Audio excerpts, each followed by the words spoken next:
When a nosy HOA president calls the cops on a quiet veteran for fishing in his own backyard pond, she sets off a legal chain reaction that blows up her power. Trepand bankrupts the HOA in just days.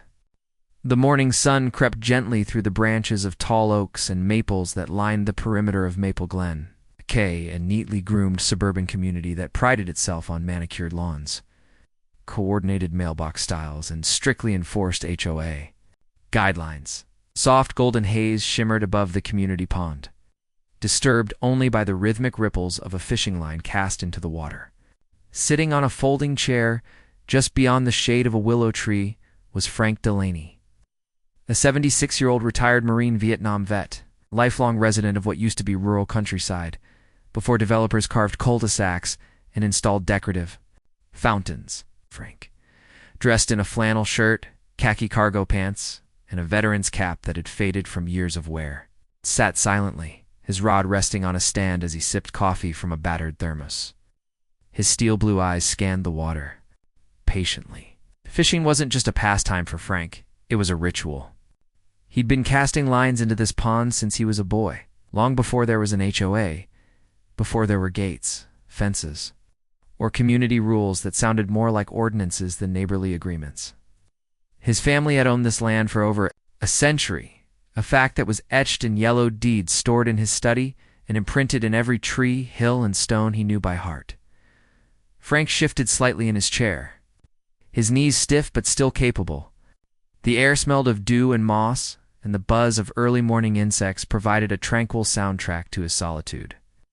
He was thinking about his late wife, Eleanor, who used to pack him sandwiches for these morning excursions you can't catch. Fish with an empty stomach, she'd tease, always slipping in a brownie or two. That was 15 years ago.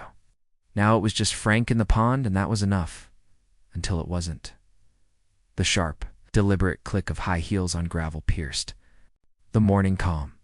Frank's head turned slowly, squinting at the sudden arrival of a figure he instantly recognized, Karen Willoughby, the newly elected president of the Maple Glen HOA. She wore a pastel pink cashmere sweater tied neatly around her shoulders, oversized sunglasses, and clutched a clipboard like it was an extension of her arm. Her lips were pressed into a firm line of disapproval.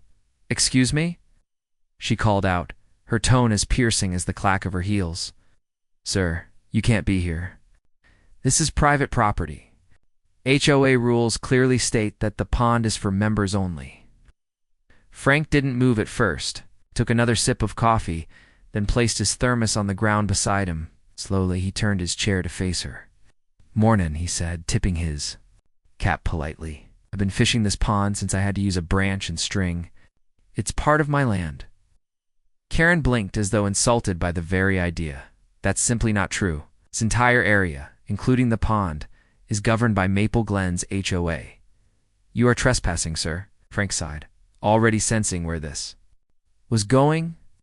"Ma'am, my property line includes a portion of this pond. Been that way for generations.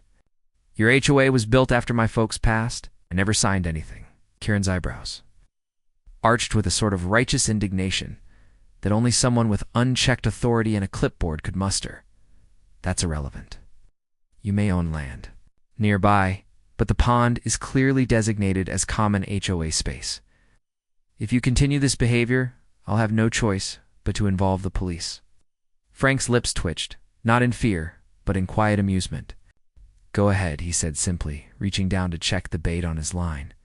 Karen, not used to being challenged, particularly by an old man with more patience than she had HOA bylaws, immediately pulled out her phone and dialed the non-emergency police number. She glanced at Frank every few seconds, perhaps expecting him to pack up in shame. But Frank sat calmly, humming a tune his father had taught him, unmoved by the threat. Exactly 3 minutes later, a police cruiser pulled into the gravel turnout near the pond. Out stepped Officer Jamal Owens, a tall, broad-shouldered local. Officer who had grown up just down the road, Jamal recognized Frank instantly. He'd mowed Frank's lawn as a teenager and called him Mr. D out of respect.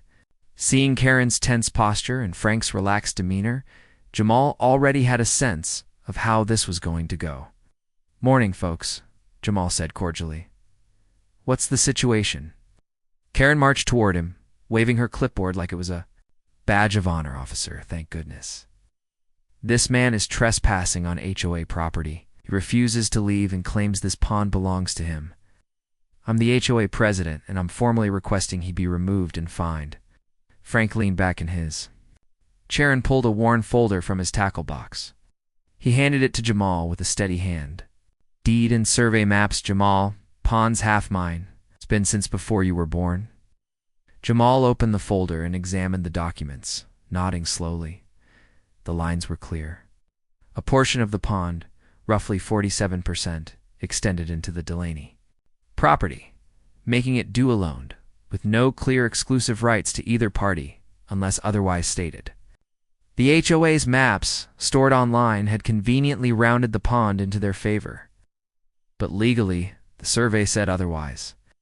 Well, Jamal said carefully, glancing up at Karen, according to this, Frank's right. The pond straddles his property line. He's within his rights to fish on his half. Karen's mouth opened and closed like a stunned fish. That can't be. Our bylaws don't override county land surveys, ma'am. Jamal interrupted gently but firmly. Unless there's another easement agreement I'm unaware of? Karen sputtered. There must be. I'll have our legal committee look into this. I won't stand for people squatting on HOA property. Frank chuckled softly. Squatting? That's a new one. I've lived here longer than the pavement under your shoes. Jamal handed back the folder. No crime here, Karen. I suggest you and the HOA take this up with your legal team before calling us again. Can Frank keep a copy of these with you just in case? Karen's face burned red. Without another word, she turned and stormed back up the trail, muttering into her phone. Jamal nodded at Frank. Take care, Mr. D, and good luck out here. I hear the bass are biting this week. As the cruiser drove away, Frank settled back into his chair, the pond quiet again. The fish hadn't bitten yet, but he'd just caught something far more satisfying. The look on Karen's face, when she realized she wasn't above the law. But the ripples of her actions had just begun. Frank knew it wasn't over. That woman was like a wasp nest with a clipboard. You swatted it once. You'd better brace for the swarm. Back in the HOA office, which was actually just a converted sunroom in Karen's house, she was already drafting emails, calling emergency meetings, and threatening legal action. She couldn't let one stubborn old man ruin a carefully curated piece of Maple Glen. What she didn't know, and what Frank's granddaughter, Lena, was about to discover, was that the HOA's legal footing was built on sand. Lena Delaney, a sharp, tenacious real estate attorney who worked in the city, received a call from her grandpa that evening. She listened quietly as Frank explained what had happened. Then she asked to see the same land documents. Grandpa, she said, eyes scanning the digital copy he emailed. This might be more serious than it looks. That HOA has been using your land for access to the pond, haven't they? There's a little trail from their parking lot. It runs right through the west side of my yard. Been there since they built it. And did they get a formal easement? Nope. We had a handshake deal with the first board president. Said the kids could walk through, long as no one made trouble. Lena's fingers paused on the keyboard. Karen just made trouble. She pulled up zoning codes, plat maps, and property law. Her legal mind buzzed with possibilities, because if the HOA didn't have formal access to the pond and had just tried to eject the legal owner from his own land, they weren't just wrong. They were vulnerable. Very vulnerable. Frank, ever. The calm old soldier simply smiled. Do what you think's right, honey. Oh, I will, Lena said. And they're not going to like it. The next day, the birds chirped the same. The pond sparkled the same. But something in the air had shifted like the quiet tension before a storm. Frank sipped his coffee and cast his line as Lena's SUV pulled up behind him. She stepped out in a navy pantsuit, holding a sleek leather briefcase, her heels sinking slightly into the soft earth. You really going to war for me, Lena? Frank asked. She opened the briefcase and smiled. No, Grandpa, I'm going to win for you. The sun crept higher, but the shadows around Maple Glen were only beginning to grow. Karen Willoughby had always imagined herself as the last bastion of order in Maple Glen, in her mind. The HOA wasn't just a neighborhood organization, it was a symbol of civilization itself. That's why after the incident at the pond, she didn't retreat in shame. Instead, she doubled down with the vigor of a woman who had once shut down a neighborhood lemonade stand for violating beverage distribution bylaws. She sat at her dining room table that evening, surrounded by HOA paperwork, sticky notes in color-coded clusters, and a laptop open to the HOA's template legal complaint form. Her fingers hovered over the keyboard as she carefully typed. Violation report. Unauthorized use of common area by non-resident. Defendant, Frank Delaney. Description, creating a hostile environment, harassment, defiance of authority. She clicked submit with the same satisfaction most people reserved for popping bubble wrap. What Karen didn't understand, however, was that she had just tripped over a legal landmine buried decades ago, and Lena Delaney was about to light the fuse. Back at the old Delaney farmhouse, Lena and Frank sat together at the kitchen table. The room smelled faintly of wood polish and Earl Grey, and the ticking of the grandfather clock in the corner underscored the slow simmer of the moment. "Okay, Grandpa," Lena said, spreading the documents out in front of her. "Let's go. Over this again? This is the official deed. You inherited this after Grandma passed. Psh, you never sold any part of this land, right?" Frank nodded. "It's not a square inch. Though the developer back in the 80s offered a nice chunk of change to buy that back trail, the one they use now to get to the pond, that's the one." Lena scanned a faded document with a red wax stamp at the bottom and original. Easement agreement from 1987. It was signed between the original developer and Frank's father, Harold Delaney. The document permitted Maple Glen residents to use a small footpath through the Delaney property to reach the pond butt with conditions. Reading aloud, Lena's voice sharpened. "The easement shall remain valid contingent upon mutual neighborly use free of conflict, harassment, or interference with the landowner's peaceful enjoyment. Any breach of civility or overreach of power by the HOA shall void this access without further obligation or legal contest." Frank chuckled. Dad was always polite, but he didn't trust lawyers. That wording was his. Lena stared at the document for a long moment. Karen just violated every part of this clause. Calling the cops on you? Claiming you were trespassing on your own land? That's not neighborly. That's exactly the kind of abuse this easement was written to prevent. She picked up her phone and dialed her assistant. "Hi, Jenny. Need you to prepare a cease and desist. So we're revoking an easement." "Yes, immediately. I'll email the scanned agreement." "Oh, and we're doing this by certified mail in hand."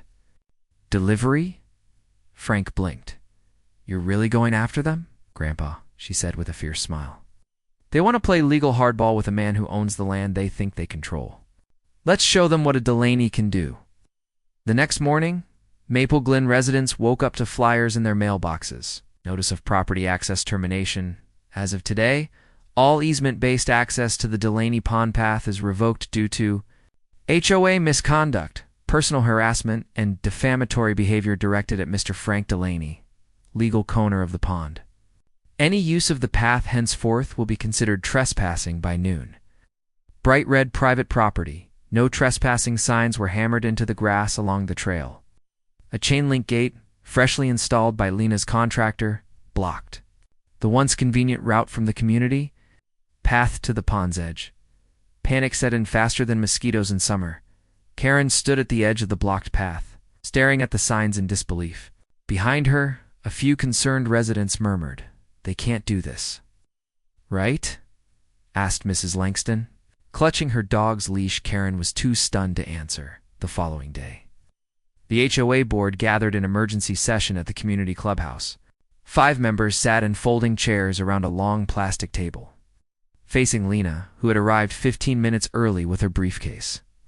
Copies of the easement, and a cool lawyer's calm that rattled Karen more than she cared to admit. "This is outrageous." Karen began before the meeting was even called to order. "You're punishing the entire neighborhood because of one disagreement." "No," Lena replied, unzipping her briefcase. "Your organization violated a binding easement agreement with my grandfather. You accused him of trespassing on his own land. You called the police on a property owner without verifying legal documents. That's not a disagreement. That's defamation, harassment, and a clear breach of the written conditions of the easement. She passed out the easement agreement to each board member. There was silence as they read the highlighted sections. Even the HOA treasurer, Tom Alvarez, looked pale. This document, Lena continued, has been legally recognized since 1987. No action taken by your HOA can override a private property easement agreement without going through the courts. And even then, given the way you've acted, you'd lose spectacularly. Karen tried to regain control. There must be some compromise we can reach. The community depends on pond access. We hold events. They're fishing days, yoga, Easter, egg hunts, and none of those are relevant, Lena interrupted. You had access because my family permitted it. Now that access is revoked. Legally, one board member raised his hand meekly. What are the chances we could fix this? Lena offered a thin smile. You'd have to start by removing the president responsible for this mess. Then we might talk. Maybe. Karen's jaw tightened. You're blackmailing us, she hissed. Lena's smile widened. No, Ms. Willoughby. I'm simply enforcing boundaries. Something you claim to respect. The fallout was immediate. Word spread across Maple Glen like wildfire. Angry parents wanted to know how their kids were supposed to fish or feed ducks. Elderly residents complained they couldn't walk the longer route around the other side of the pond. Property investors grumbled about plummeting resale values now that the once picturesque pond was behind gates. Karen paced her living room like a general in retreat. We're going to sue them, she told the board during an emergency Zoom. Call? I don't care what it costs. We'll take them to court. Tom Alvarez shook his head. Karen, we can't afford that. You saw the lawyer's email. Email Lena's firm is one of the top real estate law groups in the state. If we go to court and lose, we risk a countersuit and a permanent easement loss. It could bankrupt the HOA, but we're right. The pond is part of the community? No, Karen, said Tom quietly. The pond was accessible. We never owned it. That trail was the only connection. And you just lit it on fire. Karen stared at the screen. We'll hold a vote. We'll rally support. People will side with me once they realize what's at stake. Tom leaned back and folded his arms. You want to make this worse? Go ahead, but don't expect me to back you. The call ended.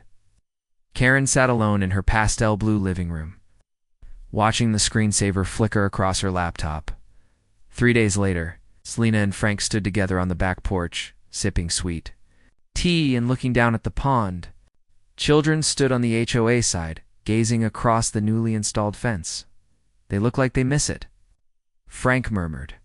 They do, Lena replied. It's not their fault. Frank sighed.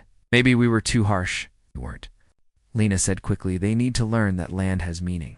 You can't bully people and expect to keep privileges. This was about more than fishing.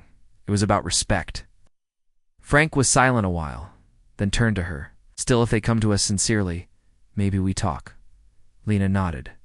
Maybe, but not until Karen steps down. That evening, Karen received a formal petition from residents. It had 53 signatures, enough to force a vote to remove her as HOA president. The document had been quietly drafted by Tom Alvarez and a few neighbors who were tired of the chaos. Tired of the lawsuits? Tired of Karen?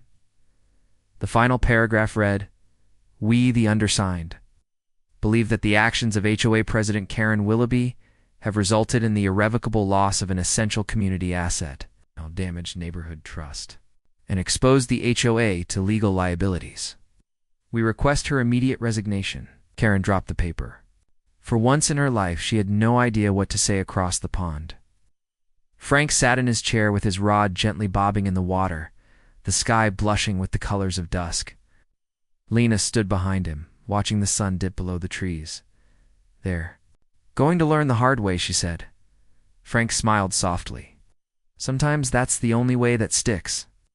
And with a sudden tug, he hooked a base and reeled it in, slow and steady, just like always.